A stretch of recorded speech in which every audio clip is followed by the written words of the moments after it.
Tay, pwede bang magtanong? Sige anak, ano yon? Magkano po sweldo mo kada araw? Bakit mo natanong yan?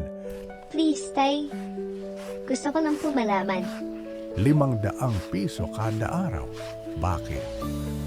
Ito. Tay, pwede bang makahiram ng 20 piso? Kung ang dahilan mo lang ng pagtatanong ay para makahingi ng pera, matulog ka na lang. Nagpapakahirap ako magtrabaho para sa pamilya natin. Bakit nga ba siya nanghihiram ng pera? Baka may importante siyang gustong bilhin. Anak, gising ka pa ba? Opo, Tay. Pasensya ka na kanina. Eto na ang 20 piso na hinihiram mo. Ay, sakto na po. Meron na akong 500 piso. Anak, bakit ka pa nanghihiram kung may pera ka naman? Pwede ko na pong bilhin ng isang araw mo bukas.